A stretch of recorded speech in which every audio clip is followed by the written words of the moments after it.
know if you can see that big surprise, but I snapped the frame. So I don't think I could have much worse news at this point. But what's going on, guys? Welcome back to the channel. This is going to be part 2 of this series of restoring this CR250. If you haven't seen the first part, just check my other videos, and I'll also put a link to that video at the end of this one. As always, guys, if you like these videos, if you like this kind of stuff, I'd really appreciate it if you subscribed, liked, shared, send it to your buddies, whatever, right? Appreciate it. So yeah, today we're going to be focusing on tearing this thing down. So I'm going to get it right down to the frame and get it all stripped. That way I'll be able to make a good assessment of all the parts I'm going to need to fix this thing, or what it's going to need at least. But first, before we do that, I figured we'd do a compression test on it. Why not, right? In the last video, I threw a bore scope camera down the cylinder and it looked good, but I didn't check the compression yet.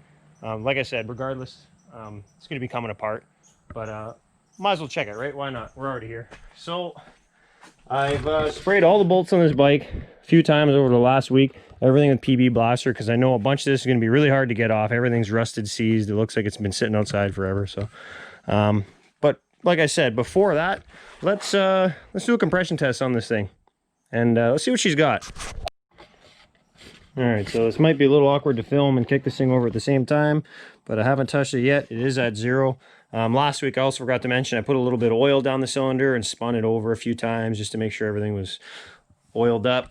There shouldn't be a whole lot left in the cylinder, so it's not really going to affect our reading. It's not like I dumped a bunch down there, but let's see what we got here. So like I said, this might be a little awkward here because I'm trying to film and kick this thing at the same time, but we'll kick it a few times and see where we're at with this thing.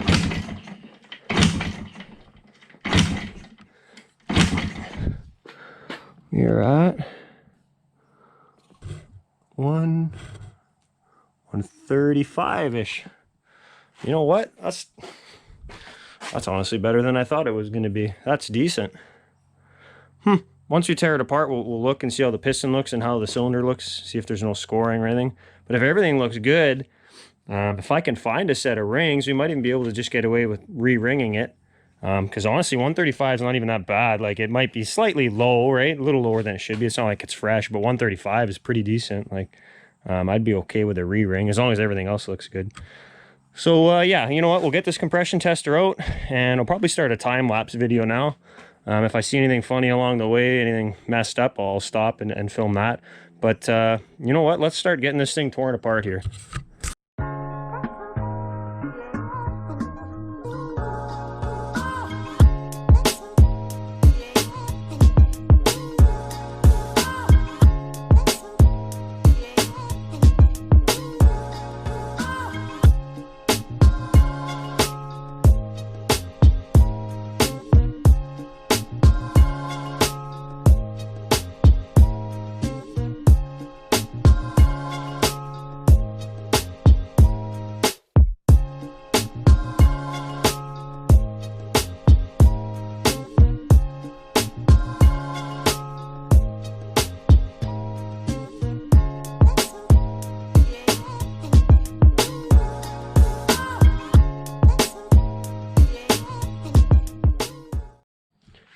Alright guys, figured I'd do a quick update. Engine is out. It's a bit of a struggle, but we got her. We got her out. So a couple things I found when I was taking it off. Thought the silencer was going to be okay. I don't know if you can hear that, but oh, I could even see it. The center section of exhaust that runs through the center before you're inside of where you have all your sound deadening material is busted and it's bouncing around in there. So not only is the pipe no good, the silencer is no good as well. I was loosening off the rear axle, and there's a bushing here, a spacer that goes between your hub and the swing arm. And I don't know if you can see, but it's half missing because it was all oxidized and corroded and it fell apart. So we'll need to get a new one of those. But so far, no crazy surprises here, which is good. So we're going to keep getting this thing apart, get the rest of it down, or sorry, the rest of it off, get it down to the frame, and we'll take a look at everything once it's all apart. One more thing too, the seat pan is all cracked up, but maybe I can find a new seat pan or fiberglass it, repair it. Oh, actually, it looks like someone already tried to fix it with a piece of tin. Huh. Anyway, so we may have to get a new seat pan. We'll see. But anyways, let's clean this thing up. So I sprayed a bunch of degreaser on it, let it sit for a little bit. So we're gonna spray this thing down. My fault. I probably should have did it while it was complete with the engine still in it and everything. That way everything else would be clean too. But you know, sometimes in life you screw up. So we're gonna do it now. So let's get this thing cleaned up.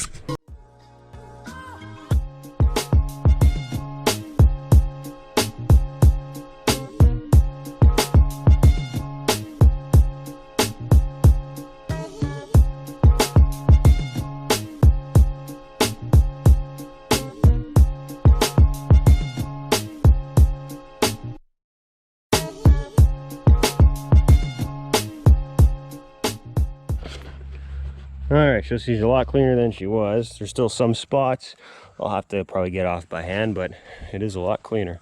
So what we're going to do now is probably another time lapse. I'll get the rest of these parts off, get it down to the frame, and then we'll talk about it some more once we get there. I was having trouble getting this rear axle out. I didn't want to move whatsoever. It spins, but it won't move, so it's seized either in the hub or something, I'm not sure. And then same with the swing arm bolt too. I can get it to spin, but not come out. So we're gonna have to smash these things out, but try not to wreck the threads on the bolts. So let's get after that. All right, so before we start tearing into that frame, I figured we'd get this carb taken apart and get it in the ultrasonic cleaner. Give it a quick wipe first. Get most of this garbage off it. So yeah, we'll get this thing all taken apart. We'll see how bad it is inside. I'm assuming it's probably filthy. And then yeah, like I said, while we're working on trying to get those stuck bolts out of the frame and the swing arm, we might as well let this sit in the cleaner and see what that does. See if this carb is salvageable. So if it's not, I know you can get complete carb assemblies online, like Chinese ones. I don't know, in the past I've bought a couple and I haven't had luck with them, but I've had buddies who have used them on quads and whatnot and they've had luck with them, so I'm willing to give it another try. But if possible, I'd like to keep this carb on it. So like I said, we'll see how bad it is inside. It might be totally gone, so assuming the needle and seat are probably finished and worn. So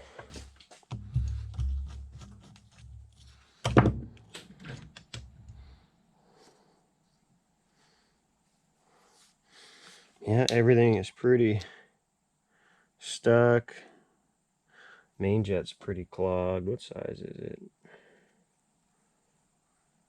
185. Okay, let's get that pilot jet out.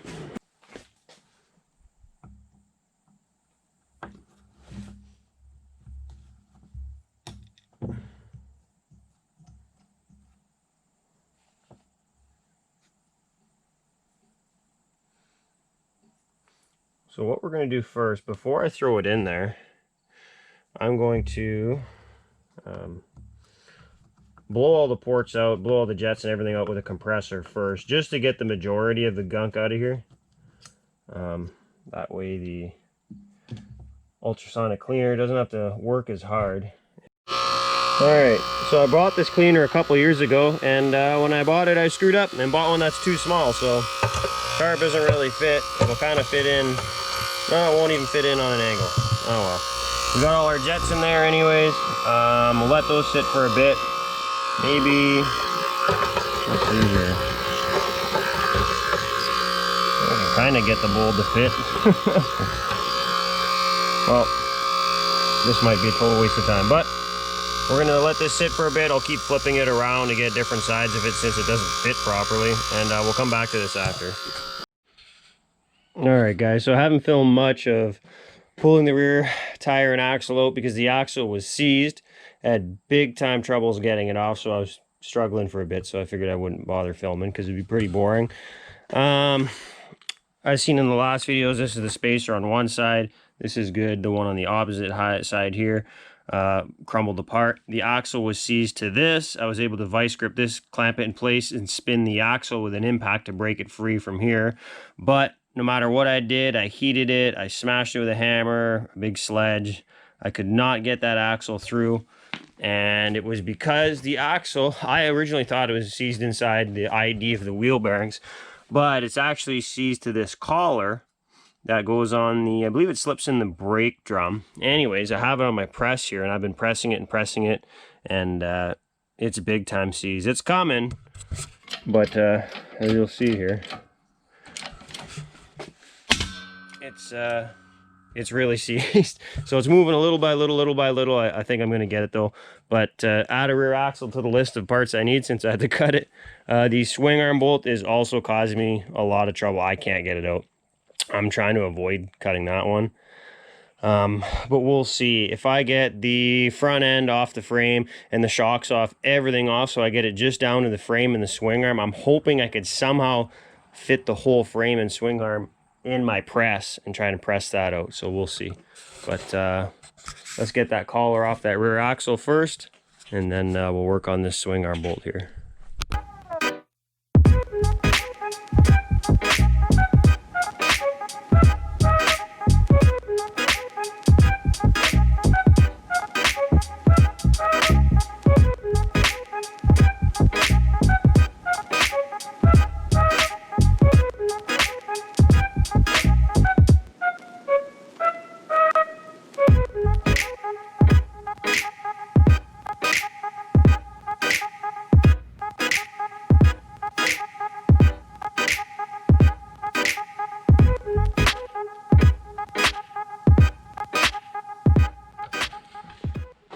Well, I wish I had better news, but I don't. This has been nothing but a total disaster. So, as you last saw, I had to cut the rear axle bolt out. There was a collar seized on it. I had to press it out. It was seized on there really bad. Now, the swing arm bolt, I also tried to hit out. I couldn't hit it out. I put it in the press. I had the swing arm still attached to the frame. I jigged all the frame up in the swing arm so I could get that in the press. And as I was pressing that swing arm bolt out, I heard something kind of making a not cool noise, so I stopped. And I don't know if you can see that big surprise, but I snapped the frame. So I don't think I could have much worse news at this point. But it looks like it was a previous weld. I know it wasn't broken. So we're going to cut this kickstand mount off because someone put that on, I don't know who. And then I'm going to have to get this frame sent out. I got a buddy who's a very, very good welder. So we'll have to bring it to him to get him to weld it. Pretty unfortunate, but I guess at least the swing, the swing arm's out. The seized bolt is still in there, so I'm still going to have to try and press this out. But anyway, that's the update for now. It's all taken down. There's nothing left on it. It's been completely stripped. We got most of everything sitting in this mess of a corner over here. But yeah, you know what? Let's work on getting that swing arm bolt out.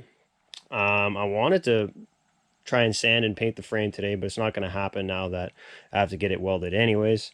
But we might do the swing arm. I'll drill the rivets out, get that chain slider off, and we'll press that axle out. I got my buddy Jeffrey here helping me with this too, so we should be good to go. See you in a bit. All right, we got that swing arm bolt out. So I had the whole swing arm in the press, trying to press the whole assembly out. It still wouldn't go, wouldn't budge. So what I ended up doing was I cut the bolts on the inside as well. So inside of the center link section here, I had made a cut on each side of the link. So then that way I would be easier to press just the 2 bolt pieces that are left out. And turns out, here they are. So here's your bushing that fits inside your bearings that are non-existent now. And you can see the bolt inside it on both of them. Completely seized. So it just wasn't happening, man. But we do have it out now. I was going to try and sandblast it and paint it today, but it just started pouring out, as you can probably hear. So I don't think I'm going to be doing any painting today. I'm going to try and do this one with the wire wheel on a grinder. We'll see how it works out. If it works out good, I started it. If it ends up working out good, I'll just do that. If not, I'll sandblast it another day. I have the sandblaster. I'm going to be sandblasting the frame. So, but yeah, that's where we're at now. So Let's get this all the paint off this and see what she looks like. All right, so spent a hour or so getting the old swing arm bearings and bushings out. Of course, all the outer collars were seized in there, but we got them out. Got it all sanded, grinded the paint off with a wire wheel, and we're ready to paint. So this is going to be the fastest paint job you've ever seen in your life. In 3, 2, 1. Hey, look at that. Turned out pretty good. It looks really nice. So now I just got to wait for a new swing arm bearing and bushing kit that I ordered. But this is all good to go to get back on the bike. I also got to find a chain slider. I found one company in the UK that makes them. But it's pretty crazy shipping and whatnot to get it here. But worst case, I'll have to do that. But if I can find another one, another company that makes it, sorry, might save a bit of money. But yeah, swing arm's done and painted, and it actually looks really good there. Not bad. Cool. All right, so I just loosened up all the head nuts off. I got it loose. Let's see here. Kind of hard to do with one hand, but get this head off. 1 second here. I'm going to put the camera down and get a better angle here so I can put 2 hands on it. All right, so we got all the nuts off. The washers are out of the way.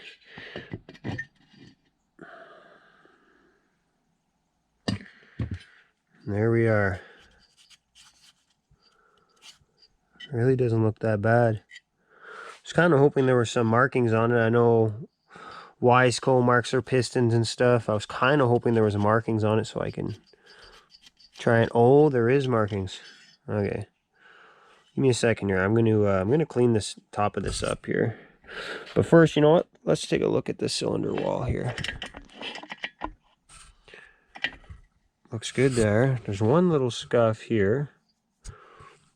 Oh, can't feel it with my fingernail, so. Yep, that cylinder bore looks good. We are good. So I honestly think I'm going to do a re-ring. I'm going to clean this little bit of carbon up here because I can see there's a number in behind. And be back in a second. Let's see what that is. All right, so I got a little ambitious and I figured you might as well pull the jug off so I can look at the rest of the piston before I go ordering rings for something that might be scored up a little more than I want. But the cylinder looks good, so I think we'll be all right. But let's just take this off anyways.